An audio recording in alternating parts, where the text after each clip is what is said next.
ಬಿಜೆಪಿಯವರು ಏನ್ ಹೇಳ್ತಾ ಇದ್ದಾರೆ ಅಂದ್ರೆ ನಿಮ್ಗೆ ಅರ್ಥ ಆಗ್ತಾ ಇಲ್ಲ. ನಿಮ್ಗೆ ನಮ್ಮ ಮಾಧ್ಯಮ ಸ್ನೇಹಿತರಿಗೆ ನೀವು ನನ್ನ ಮೇಲೆ ಹೇಳ್ತಾ ಇಲ್ಲ, ಅವರು ಅಮಿತ್ ಶಾ ಅವ್ರ ಮೇಲೆ ಹೇಳ್ತಾ ಇರೋದು.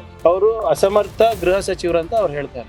ಅಶೋಕ್ ಅವರು ಇರ್ಬೋದು ಅಥವಾ ಅರ್ಗ ಜ್ಞಾನೇಂದ್ರ ಅವ್ರು ಇರ್ಬೋದು ಅಥವಾ ಬೊಮ್ಮಾಯಿ ಅವ್ರ ಮುಖ್ಯಮಂತ್ರಿ ಇದ್ದಾಗ ಏನೇನು ಹಗರಣಗಳಾಗಿದ್ದು ಅವರು ಅಂದ್ರೆ ಅವರೇ ನೇರವಾಗಿ ಹೊಣೆಗಾರಿಕೆನ ರಕ್ಷಣೆ ಮಾಡಬೇಕು. ಅವರೇ ಭಕ್ಷಣೆ ಮಾಡಿದ್ರೆ ರಕ್ಷಕರೇ ಭಕ್ಷಕರಾದ್ರೆ ಸರಿಯಲ್ಲ. ಅದನ್ನ ಈಗಾಗಲೇ ಅವ್ರಿಗೆ ಸಸ್ಪೆಂಡ್ ಮಾಡಿದೀವಿ. ಮತ್ತೆ ಹೌದು, ನಮ್ಮ ಅಧಿಕಾರಿಗಳು ಮಾಡ್ತಾ ಇರೋದು ತಪ್ಪು, ಸರಿಯಲ್ಲ ಅಂತ ಸರಿಪಡಿಸ್ಲಿಕ್ಕೆ ಒಂದು ಪ್ರಾಮಾಣಿಕ ಪ್ರಯತ್ನ ಮಾಡ್ತೀನಿ ಅಂತ ಒಂದು ಸ್ಟೇಟ್ಮೆಂಟ್ ತೋರಿಸ್ಬಿಡಿ ಅಶೋಕ್ ಅವ್ರದ್ದು. ಹಿಂಗೆ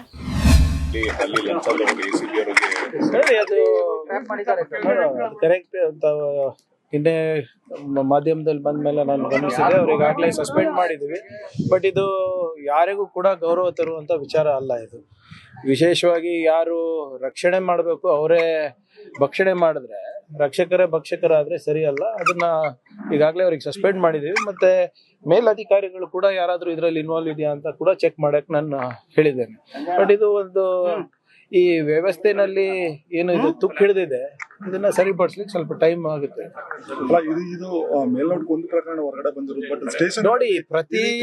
ನೋಡಿ ಬೇರ್ ಮಟ್ಟದಲ್ಲಿ ಎಲ್ಲಾ ಕಡೆ ಏನಾದ್ರೂ ಒಂದ್ ಇದ್ದೇ ಇರ್ತದೆ. ಅದು ನಮ್ಮ ಸಮಾಜದಲ್ಲಿ ನಡೆದು ಬಂತ ಬೆಳೆಸಿದಂತ ಏನೋ ಒಂದು ಪ್ರವೃತ್ತಿ, ಹ್ಯಾಬಿಟ್ ಆಗಿಬಿಟ್ಟಿದೆ ಜನರಿಗೆ. ಆದ್ರೆ ಯಾವಾಗ ನಾವು ಇದನ್ನ ಮೇಲ್ಗಡೆಯಿಂದ ಸರಿಪಡಿಸೋದು ಅಷ್ಟೇ ಅಲ್ಲ, ಬೇರ್ ಮಟ್ಟದಿಂದ ಸರಿಪಡಿಸ್ಬೇಕು. ಮಾನ್ಯ ಮುಖ್ಯಮಂತ್ರಿಗಳು ಕೂಡ ಆಗ್ಲೇ ಸೂಚನೆಯನ್ನ ನೀಡಿದ್ದಾರೆ. ಯಾರ ನಾಗರಿಕರಿಗೆ ತೊಂದರೆ ಕೊಡ್ತಾರೆ, ದುಡ್ಡು ಕೇಳ್ತಾರೆ, ಭ್ರಷ್ಟಾಚಾರದಲ್ಲಿ ತೊಡಗಿದ್ದಾರೆ, ಅವ್ರ ಮೇಲೆ ನೇರವಾಗಿ ನಮ್ಗೆ ಕಂಪ್ಲೇಂಟ್ ಮಾಡಿ ಅಂತಾನು ಕೂಡ ಮುಖ್ಯಮಂತ್ರಿಗಳಿದ್ದಾರೆ. ಒಂದು ವ್ಯವಸ್ಥೆಯನ್ನ ರೂಪಿಸ್ತೀವಿ. ಪೊಲೀಸ್ ಸ್ಟೇಷನ್ಗಳಲ್ಲಿ ಇರ್ಬೋದು ಅಥವಾ ನಮ್ಮ ಅಧಿಕಾರಿಗಳು ಯಾರಾದ್ರೂ ಇಂಥ ಅವ್ಯವಹಾರ ಮಾಡಿದ್ರೆ ಅಥವಾ ಜನರಿಗೆ ತೊಂದರೆ ಕೊಡೋದು ಮಾಡಿದ್ರೆ ಅಥವಾ ಏನು ಕರ್ತವ್ಯವನ್ನ ಮಾಡ್ಬೇಕಾಗಿರೋದ್ರಲ್ಲಿ ಭ್ರಷ್ಟಾಚಾರ ಮಾಡಿದ್ರೆ ಜನರು ನೇರವಾಗಿ ನಮ್ಗೆ ಕಂಪ್ಲೇಂಟ್ ಮಾಡುವಂತ ಒಂದು ವ್ಯವಸ್ಥೆಯನ್ನ ಶೀಘ್ರದಲ್ಲೇ ನಾವು ಜಾರಿಗೊಳಿಸ್ತೀವಿ ನಮ್ಮ ಇಲಾಖೆನಲ್ಲಿ. ಪೊಲಿಟಿಕಲಿ ಅಶೋಕ್ ಅವರು ಇವತ್ತು ಒಂದು ಎಕ್ಸ್ ಖಾತೆಯಲ್ಲಿ ಹಾಕಿರುವಂತದ್ದು ಬೇಲಿನೇದು ಹೊಲ ಮೇಯ್ತಿದೆ, ಆ ಇಲಾಖೆನ ಪ್ರಿಯಾಂಕ್ ಖರ್ಗೆ ಅವರು ನಿಭಾಯಿಸ್ತಾ ಇದ್ದಾರೆ. ಆಮೇಲೆ ದೂರ್ ಕೊಡಿ ಅಂತ ಹೇಳುವಂತ ಶಿವಕುಮಾರ್ ಅವ್ರ ಸರ್ಕಾರದಲ್ಲಿ ಯಾರಿಗೆ ದೂರ್ ಕೊಡಬೇಕು? ಈಗ ನೋಡಿ ಅಪ್ಪ, ನಾನು ಯಾವಾಗ್ಲೂ ಹೊಣೆಗಾರಿಕೆ ಬಗ್ಗೆ ಮಾತಾಡ್ತೀನಿ. ಹೌದಾ, ನಾನು ಹೊಣೆಗಾರಿಕೆ ತಗೊಳಕ್ ರೆಡಿ ಇದ್ದೀನಿ. ಅಂದ್ರೆ ಅವ್ರು ಆಗಿರುವ ಸಂದರ್ಭದಲ್ಲಿ ಏನೇನಾಯ್ತು ತಮ್ಗೆ ಗೊತ್ತಿದೆ. ಅಶೋಕ್ ಅವರು ಇರ್ಬೋದು ಅಥವಾ ಅರ್ಗ ಜ್ಞಾನೇಂದ್ರ ಅವ್ರು ಇರ್ಬೋದು ಅಥವಾ ಬೊಮ್ಮಾಯಿ ಅವ್ರ ಮುಖ್ಯಮಂತ್ರಿ ಇದ್ದಾಗ ಏನೇನ್ ಹಗರಣಗಳಾಗಿದ್ದು ಅವರೇ ನೇರವಾಗಿ ಹೊಣೆಗಾರಿಕೆನ. ಅವರು ಹೋಮ್ ಮಿನಿಸ್ಟರ್ ಇದ್ದವ್ರಲ್ವಾ? ಅವ್ರ ಹೋಮ್ ಮಿನಿಸ್ಟರ್ ಇದ್ದಾಗ ಎಲ್ಲಾ ಸ್ಟೇಷನ್ ಸರಿಯಾಗಿ ನಿರ್ವಹಿಸ್ತಾ ಇದ್ರ? ಲಂಚ ಅನ್ನೋದು ಇರ್ಲೇ ಇಲ್ವಾ? ಅಂದ್ರೆ ಇವಾಗ ನನಗೆ ಬ್ಲೇಮ್ ಮಾಡ್ತಾ ಇದ್ರೆ ಅವಾಗಿನ ಬ್ಲೇಮ್ ನೀವು ತಗೊಳಕ್ ರೆಡಿ ಇದ್ದೀರಾ? ನಾನು ಅಟ್ಲೀಸ್ಟ್ ಇಲ್ಲಿ ನಿಂತು ಮಾತನಾಡ್ತಾ ಇದ್ದೀನಿ. ಹೌದು, ನಮ್ಮ ಅಧಿಕಾರಿಗಳು ಮಾಡ್ತಾ ಇರೋದು ತಪ್ಪು, ಸರಿಯಲ್ಲ ಅಂತ ಸರಿಪಡಿಸ್ಲಿಕ್ಕೆ ಒಂದು ಪ್ರಾಮಾಣಿಕ ಪ್ರಯತ್ನ ಮಾಡ್ತೀನಿ ಅಂತ ಒಂದ್ ಸ್ಟೇಟ್ಮೆಂಟ್ ತೋರಿಸ್ಬಿಡಿ ಅಶೋಕ್ ಅವ್ರದ್ದು. ಹಿಂಗೆ ಒಂದ್ ಸ್ಟೇಟ್ಮೆಂಟ್ ಎಲ್ಲಿ ಅವ್ರ ಜವಾಬ್ದಾರಿಯುತವಾಗಿ ಮಾತನಾಡಿದ್ದಾರೆ.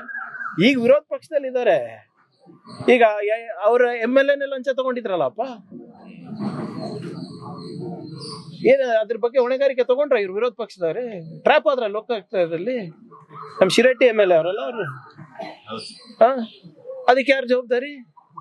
ಈಗ DK ಶಿವಕುಮಾರ್ ಅವ್ರ ಬಗ್ಗೆ ಇರ್ಬೋದು, ನಮ್ ಬಗ್ಗೆ ಇರ್ಬೋದು ಮಾತನಾಡ್ತಾ ಇದ್ರೆ ಅವ್ರ MLAನೇ ಟ್ರ್ಯಾಪ್ ಆದ್ರಲ್ಲ, ಅದಕ್ಕೇನ್ ಹೇಳ್ತಾರೆ?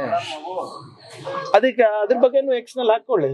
ನಮ್ MLAಗೆ ಹಿಂಗೆ ಟ್ರ್ಯಾಪ್ ಆಗಿದ್ದಾರೆ, ಬಹಳ ಮುಜುಗರ ಬಂದಿದೆ ನಮ್ಗೆ, ನಾವ್ ಇದ್ರ ಬಗ್ಗೆ ಆಕ್ಷನ್ ತಗೊಂಡಿದೀವಿ ಅಂತ ಹೇಳಿದ್ರೇನ್ರಿ ಅವರು? ನಾನು ಬೇರೆಯವ್ರ ಹತ್ರ ಅಕೌಂಟಬಿಲಿಟಿ ಕೇಳ್ತಾ ಇದ್ರೆ ನಾನು ಅಕೌಂಟಬಲ್ ಇದ್ದೀನಿ. If you are expecting accountability from me, show me you are also responsible first. Irresponsible statement ಮಾಡಕ್ಕಲ್ಲ ಇರೋದು ವಿರೋಧ ಪಕ್ಷದ ನಾಯಕರವರು. ಸರ್, ನಿರ್ಮಲಾ ಸೀತಾರಾಮನ್ ಅವರು ಹೇಳಿದ್ದಾರೆ ಗ್ಯಾರಂಟಿಗಳು ಕೊಡೋದಿಲ್ಲ ಕೊಡಿ, ಮತ್ತೆ ಅನುದಾನ ಕೂಡ ಏನು ದುಡ್ಡಿಲ್ಲ ಅಂದ್ರೆ ಗ್ಯಾರಂಟಿ ನಿಲ್ಸ್ಬಿಡಿ. ಮೈ ಪ್ರಯಾರಿಟಿ. ಕೇಂದ್ರ ಸರ್ಕಾರ ಅರೆ ಗ್ಯಾರಂಟಿಗಳು ಕೊಡೋದು ನಾವು ಕೇಳಿದೀವೇನ್ರಿ? ಗ್ಯಾರಂಟಿಗಳು ಕೊಡ್ಲಿಕ್ಕೆ ನಾವು ರಾಜ್ಯ ಸರ್ಕಾರ ಹತ್ರ ನಾವೇನ್ ಕೈ ಚಾಚಿದೀವಾ? ಕೇಂದ್ರ ಸರ್ಕಾರ ಹತ್ರ ನಾವು ಗ್ಯಾರಂಟಿಗಳನ್ನ ನಡೆಸಲಿಕ್ಕೆ ನಿರ್ಮಲಾ ಸೀತಾರಾಮನ್ ಅವರಿಗೆ ಸಿದ್ದರಾಮಯ್ಯ ಸಾಹೇಬ್ರಾಗಿರ್ಬೋದು, DK ಶಿವಕುಮಾರ್ ಸಾಹೇಬ್ರಾಗಿರ್ಬೋದು ಯಾವತ್ತಾನ ನಾವು ಮನವಿ ಮಾಡ್ಕೊಂಡಿದ್ದೀವ? ಕೇಂದ್ರ ಪುರಸ್ಕೃತ ಯೋಜನೆಗಳಿಗೆ ನಮ್ಮ ಪಾಲನ್ನ ಕೊಡಿ ಅಂತ ಕೇಳ್ತಾ ಇರೋದು. ನಾವೇನು ತೆರಿಗೆ ಕೊಡ್ತಾ ಇದೀವಿ ಅದಕ್ಕೆ ತಕ್ಕಂತೆ ನಮ್ಗೆ ಫಲ ಕೊಡಿ ಅಂತ ಇರೋದು. ನಮ್ಮ ಶ್ರಮಕ್ಕೆ ಬೆಲೆ ಕಟ್ಟಿ ಅಂತ ಇರೋದು ಹೊರತು ನಾವು ಗ್ಯಾರಂಟಿಗೆ ದುಡ್ಡು ಕೇಳ್ತಾ ಇಲ್ಲ. ಮತ್ ನೀವ್ ಇಷ್ಟೆಲ್ಲ ಹೇಳ್ತಾ ಇರೋರು ಆಂಧ್ರ ಪ್ರದೇಶಿಗೆ ಯಾಕೆ ಹೇಳ್ತಾ ಇಲ್ಲ? 10-15 ಲಕ್ಷ ಕೋಟಿ ರೂಪಾಯಿ ಅವ್ರದ್ದು ಬಾಕಿ ಇರೋದು, ಕೊಡ್ಬೇಕಾಗಿರೋದು. ಮಹಾರಾಷ್ಟ್ರದಲ್ಲಿ ಲಾಡ್ಲಿ ಬೆನ್ ನಿಲ್ಸ್ಬಿಡಿ, ಯಾರು ಬೇಡ ಅಂದಿದ್ದಾರೆ? ಗುಜರಾತ್ ನಲ್ಲಿ ಕೊಡ್ತಾ ಇದ್ದೀರಾ, ಮಧ್ಯಪ್ರದೇಶದಲ್ಲಿ ಕೊಡ್ತಾ ಇದ್ದೀರಲ್ಲ, ಅವೆಲ್ಲ ನಿಲ್ಸಿ. UP ನಲ್ಲಿ ಎಷ್ಟು ಸಬ್ಸಿಡಿ, ಎಷ್ಟು ಫ್ರೀ ಬೀಸ್ ಕೊಡ್ತಾ ಇದ್ದೀರಾ? ನೀವು ಕೊಟ್ರೆ ಮಾಸ್ಟರ್ ಸ್ಟ್ರೋಕ್, ನಾವು ಕೊಟ್ರೆ ತೊಂದ್ರೆನಾ ನಿಮ್ಗೆ? ಆಮೇಲೆ ಗ್ಯಾರಂಟಿಗೋಸ್ಕರ ಯಾವತ್ತು ನಾವು ಕೈ ಚಾಚಿದೀವಪ್ಪ? ಕೇಂದ್ರ ಸರ್ಕಾರದಿಂದ ಏನು ನಮ್ಗೆ ಬರ್ಬೇಕಾಗಿರೋದು ಅದು ನ್ಯಾಯಯುತವಾಗಿ ಕೊಟ್ರೆ ಸಾಕಾಗಿದೆ ನಮ್ಗೆ. ಅದೆಲ್ಲ ಕೊಡ್ತಾನೆ ಇದೀವಿ. ಎಲ್ಲಿ ಕೊಡ್ತಾ ಇದ್ದಾರೆ? ಬರಲ್ಲ ಅಂತ ಎಲ್ಲಿ ಕೊಡ್ತಾ ಇದ್ದಾರೆ ಸ್ವಾಮಿ? ನಾವು 100 ರೂಪಾಯಿ ಕೊಟ್ರೆ 13 ರೂಪಾಯಿ ಅಷ್ಟೇ ವಾಪಸ್ ಬರ್ತಾ ಇರೋದು. UPಗೆ 300 ರೂಪಾಯಿ ಹೋಗ್ತಾ ಇದೆ, ಮಧ್ಯಪ್ರದೇಶಕ್ಕೆ 300 ರೂಪಾಯಿ ಹೋಗ್ತಾ ಇದೆ. ಅವ್ರಿಗೆ ಕೊಡಬೇಡಿ ಅಂತ ಇಲ್ಲ, ನಮ್ದೇನು 13 ರೂಪಾಯಿ ಇದೆ, ಒಂದು ಮಾಡಿ 30 ರೂಪಾಯಿ ಮಾಡಿ.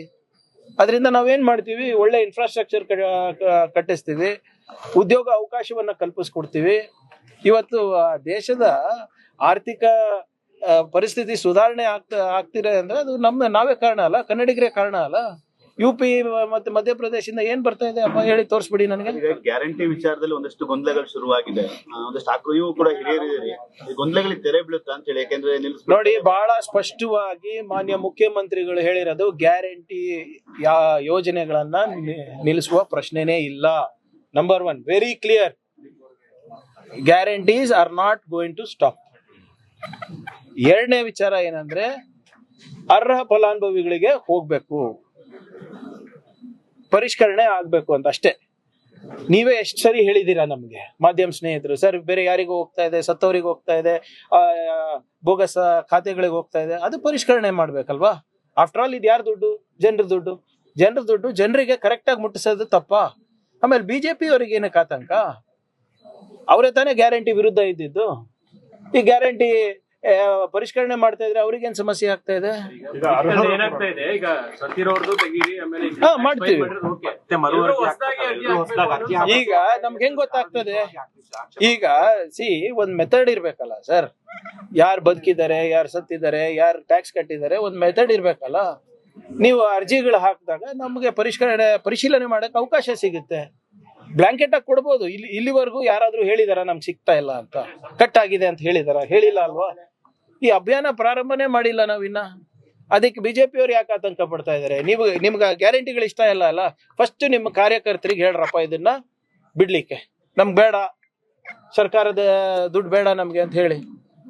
ಅದು ಒಂದು ಅಭಿಯಾನ ನಡೆಸಿದ್ರಲ್ಲ ಮೋದಿ ಅವರು, ಗಿವ್ ಅಪ್ ಅಂತ, ಸಿಲಿಂಡರ್ಗಳು LPG ಬಿಟ್ಕೊಡಿ ಅಂತ ಮಾಡಿ, ಏನೋ ಗ್ಯಾರಂಟಿಗಳನ್ನ ಗಿವ್ ಅಪ್ ಮಾಡಿ, ನೀವು ಅಭಿಯಾನ ಮಾಡಿ BJP ಅವರು. ನಾವು ಯಾರು ನಮ್ ದೇಹದಿಂದ ಕೊಡ್ತಾ ಇಲ್ಲ. ಜನರ ದುಡ್ಡು ಜನರ ತಲುಪಿಸಿದ್ರೆ ಒಂದು ಆರ್ಥಿಕ ಸ್ಥಿರತೆ ಇರುತ್ತೆ ಕುಟುಂಬಕ್ಕೆ ಅಂತ ಮಾಡ್ತಾ ಇರೋ ಯೋಜನೆ. ನಿಮ್ಗೆ ಇಷ್ಟ ಇಲ್ಲ ಅಂದ್ರೆ ನೀವು ತಗೋಬೇಡಿ, ತಗೊಂಡವ್ರು ತಗೋತಾರೆ. ಯಾರಿಗೆ BJP ಅವರಿಗೆ ಬಹಿರಂಗ ಮಾಡ್ಬೇಕಂತ ಅವ್ರ ಮಾತು ಕೇಳ್ಕೊಂಡು ನಾವು ಸರ್ಕಾರ ನಡ್ಸಕ್ಕಾಗತ್ತಾ? ಸ್ವಲ್ಪ ಸಾಮಾನ್ಯ ಪ್ರಜ್ಞಾನ ಇದೆಯಾ ಅವರಿಗೆ? SIT ವಿಚಾರಣೆ ಅದು ಇವತ್ತು ಕೋರ್ಟ್ ಅಲ್ಲಿ ಇದೆ, ಕೋರ್ಟಿಗೆ ಸಬ್ಮಿಟ್ ಮಾಡಿದ್ವಿ. ಕೋರ್ಟ್ ಅವ್ರು ಏನ್ ಹೇಳ್ತಾರೆ, we will do it. BJP ಅವ್ರು ಹೇಳ್ದಂಗೆ ನಡ್ಕೊಳಕ್ ಆಗಲ್ಲ ಅಪ್ಪ, ದಯವಿಟ್ಟು ಕ್ಷಮಿಸ್ಬೇಕು. ಕಾನೂನು ಅನ್ನೋದಿದೆ. ಬೆಂಗಳೂರಲ್ಲಿ ಆಗೋ ಕ್ರೈಮ್ಸ್ಗೆ ರಾಜ್ಯದವರೆಗೂ ಸಾಕಷ್ಟು ಕೈವಾಡಗಳಿವೆ. ನೇಪಾಳಿಂದ ಇರ್ಬೋದು, ಬಾಂಗ್ಲಾದೇಶಿಂದ ಇರ್ಬೋದು, ಹೆಂಗ್ ಸರ್ ಬರ್ತಾ ಇದಾರೆ ಬೆಂಗಳೂರು? ನಮ್ದು are we sharing any international border? ನಮ್ದು ಬಾಂಗ್ಲಾದೇಶ ಜೊತೆ ನೆಂಟಿದ್ಯಾ?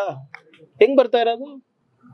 BJP ಅವ್ರು ಏನ್ ಹೇಳ್ತಾ ಇದಾರೆ ಅಂದ್ರೆ ನಿಮ್ಗೆ ಅರ್ಥ ಆಗ್ತಾ ಇಲ್ಲ. ನಿಮ್ಗೆ ನಮ್ಮ ಮಾಧ್ಯಮ ಸ್ನೇಹಿತರಿಗೆ ನೀವು ನನ್ನ ಮೇಲೆ ಹೇಳ್ತಾ ಇಲ್ಲ, ಅವರು ಅಮಿತ್ ಶಾ ಅವ್ರ ಮೇಲೆ ಹೇಳ್ತಾ ಇರೋದು. ಅವರು ಅಸಮರ್ಥ ಗೃಹ ಸಚಿವರು ಅಂತ ಅವ್ರು ಹೇಳ್ತಾ ಇರೋದು. ವಲಸಿಗರು ಹೆಂಗ್ರಿ ಬರ್ತಾ ಇದಾರೆ ಬಾಂಗ್ಲಾದೇಶಿಂದ ಬೆಂಗಳೂರು ತನಕ? Do I share a border? Bangla ಗಡಿ ಇದು ನಂದ ಜವಾಬ್ದಾರಿ. ಮಣಿಪುರ್ನಲ್ಲಿ ಯಾರ ಸರ್ಕಾರ? ವೆಸ್ಟ್ ಬೆಂಗಾಲ್ನಲ್ಲಿ ಯಾರ ಸರ್ಕಾರ? ಮಧ್ಯಪ್ರದೇಶನಲ್ಲಿ ಯಾರ ಸರ್ಕಾರ? ಆಂಧ್ರದಲ್ಲಿ ಯಾರ ಸರ್ಕಾರ? ಇಲ್ಲಿರೋರ್ನ ಪತ್ತೆ ಹಚ್ಚತಕ್ಕಂತ ಕೆಲಸನ ನಾವೇ ಮಾಡಿದೀವಲ್ಲ. 300 ಜನ ಬಾಂಗ್ಲಾದೇಶಿಗಳಿಗೆ ವಾಪಸ್ ಕರ್ಕೊಡೋದು. ಸ್ವಲ್ಪ ಟೈಮ್ ಕೊಡಿ ಸರ್. BJP ಅವ್ರದೇ ನೆಂಟಿರೋದು ಇವ್ರಿಗೆಲ್ಲರಿಗೂ. BJP ಅವರೇ ಇವತ್ತು ಅವ್ರಿಗೆ ಕರ್ಕೊಂಡು ಬರೋದು. ಸರಿ, ಮತ್ತಷ್ಟು ವಿಶೇಷ ವಿಡಿಯೋಗಳನ್ನು ನೋಡಲು ಮತ್ತು ಹೊಸ ವಿಡಿಯೋಗಳ ಬಗ್ಗೆ ತಿಳಿಯಲು ಈ ದಿನ .com ಯೂಟ್ಯೂಬ್ ಚಾನೆಲ್ ಸಬ್ಸ್ಕ್ರೈಬ್ ಮಾಡಿ ಮತ್ತು ಬೆಲ್ ಐಕಾನ್ ಕ್ಲಿಕ್ ಮಾಡಿ.